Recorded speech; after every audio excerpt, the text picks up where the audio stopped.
Biden is creating a Disinformation Governance Board, but some are calling it Biden's Ministry of Truth.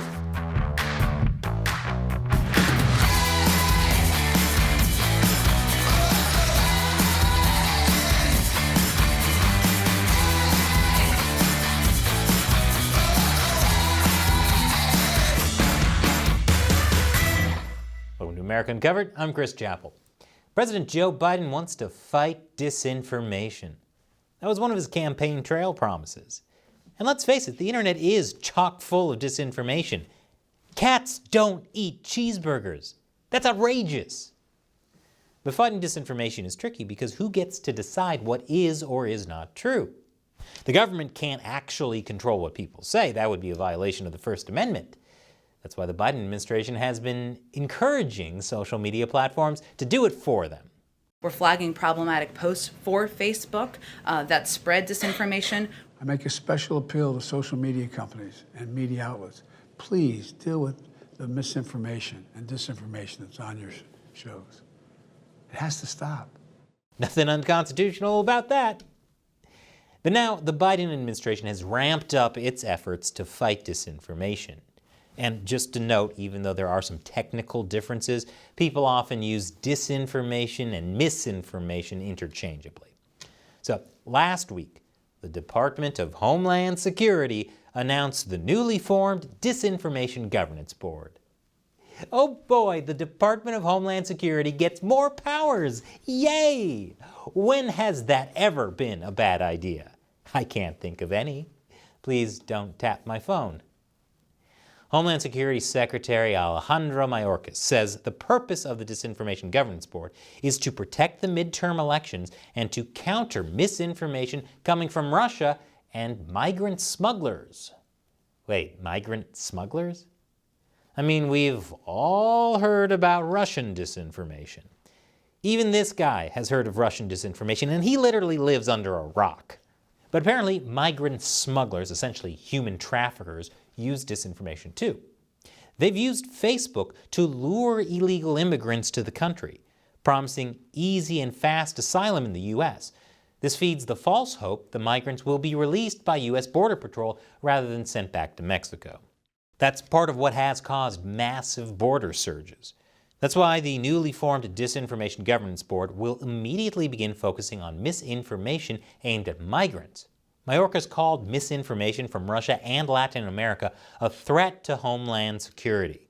We have just established a Mis- and Disinformation Governance Board in the Department of Homeland Security to more effectively combat this threat, not only to election security, but to our homeland security. But, and this will shock you, not everyone is okay with the new Homeland Security Disinformation Board. I know, right? I'll get into the controversy right after this quick commercial break. Welcome back. The Biden administration announced a Disinformation Governance Board. After being asked about it, Jen Psaki had this to say. It sounds like the objective of the board is to prevent disinformation and misinformation from traveling around the country in a range of communities. I'm not sure who opposes that effort. Yeah, who could oppose that effort? Is this our first day in politics? Republicans are up in arms. They're focused on policing speech, on making sure that people can't share information or say things that they decide is misinformation. Guys, it's time to wake up. If you don't think these people aren't coming after free speech, if you don't think they're not coming after our freedom, you better believe it now. It's basically a ministry of truth. That's right, a ministry of truth, just like 1984, and about time too. We're 40 years behind schedule. Pretty soon, Republicans won't be able to use Twitter to accuse the libs of using Twitter to censor them with their leftist speech control. You see, the libs were using Twitter to censor conservatives. That's why conservatives couldn't accuse the libs of speech control except for when they could. But now that Elon Musk has bought Twitter, conservatives will be free to accuse the libs of leftist speech control, except they can't because the libs got threatened by Musk and are going to censor Twitter. Guys, it's time to wake up. And my boy, Tucker Carlson, had this very calm and rational take. Men with guns will come get you if you say the wrong things. So today, to herald the coming of the new Soviet America, the administration announced its own Ministry of Truth. DHS is instead using law enforcement powers to identify and punish people who think the wrong things. That means that Joe Biden's partisan political enemies are now officially enemies of the state. In Soviet America, truth censors you. But all joking aside, there is real cause for concern about a government-run disinformation program. You know why? Because governments lie. There are scandals and the occasional oopsie-daisies. Indeed, the facts and Iraq's behavior show that Saddam Hussein and his regime are concealing their efforts to produce more weapons of mass destruction. Even top national intelligence officials aren't above spreading disinfo about disinfo. And Biden himself hasn't been honest with problems facing his administration. Some things that have been called disinformation have ended up being legitimately possible, like the idea that COVID could have come from a Chinese lab. That's why people across the political spectrum are concerned about the Disinformation Governance Board. Even some Democrats are calling it a ministry of truth. This is the kind of thing that you see in dictatorships, this ministry of truth, this Department of Propaganda that the Biden administration has just stood up. For instance, many on the left are keenly aware that someday a Republican will be president again. And then they would control the Department of Homeland Security and the Disinformation Board. Back when President Donald Trump was in office, Democrats accused him of abusing the Department of Homeland Security for his own gain. In one instance, Trump's DHS reportedly tried to block Netflix from airing unsavory footage of ICE agents. Pretty soon, liberals will be taking to Twitter to complain that Republicans are censoring them from complaining on Twitter.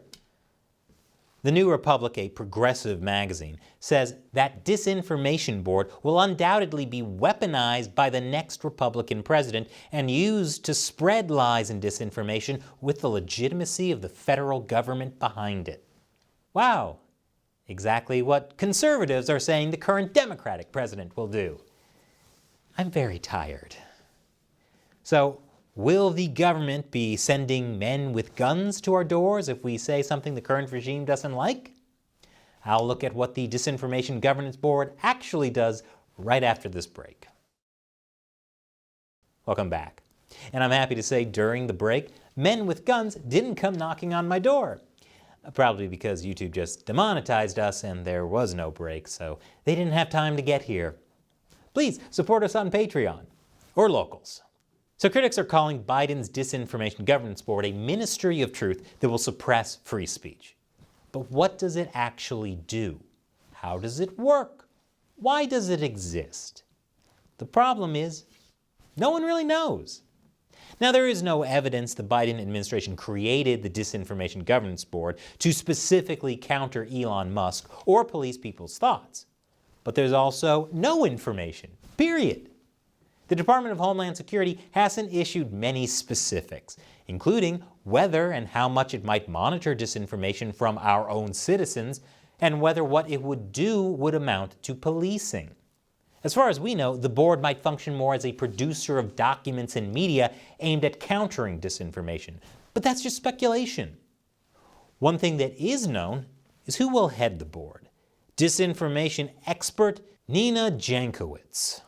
But she's not just any old expert on disinformation. She's the Mary Poppins of disinformation.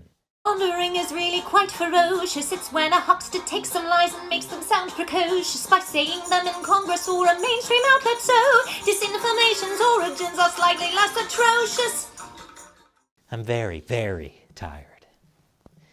But despite her being an expert, the Mary Poppins of disinformation, she's gotten some stuff wrong in the past. People have been bringing up this tweet from March 2020 where she's complaining about companies running ads for masks. Now, I'm actually going to defend her on this one. The widespread guidance at the time was to not wear masks. And it wasn't just Dr. Fauci saying that. We did a China Unscripted podcast in February 2020 where we had an expert on who said people shouldn't be wearing masks. People just didn't know at the time a lot about how COVID spreads. Remember when we were all washing our hands every hour while reciting the litany against fear? No, just me? But this mask mistake, like the Lab Leak story, shows the problem of having a government disinformation board that decides what information is correct. When it's wrong, there are serious consequences. And Jankowicz has let political bias cloud her assessments in the past. Back when Hunter Biden's laptop story came out, Jankowicz tweeted about it potentially being a Russian influence op. Turns out, it wasn't. She later clarified that she was simply quoting Biden during the 2020 presidential debate, even though she also said we should view it as a Trump campaign product and that the story was a fairy tale. She also praised Christopher Steele's lecture on disinformation. You know, Christopher Steele, the guy behind the Steele dossier and the Trump-Russia collusion story. You know, the one that ended up being fake? That Christopher Steele. So when the head of the Disinformation Board defines disinformation according to her political views, you know this is going to be a problem. Jankowicz also thinks free speech and censorship don't have to be at odds with each other. A spoonful of sugar helps the censorship go down. And she's opposed to free speech absolutists.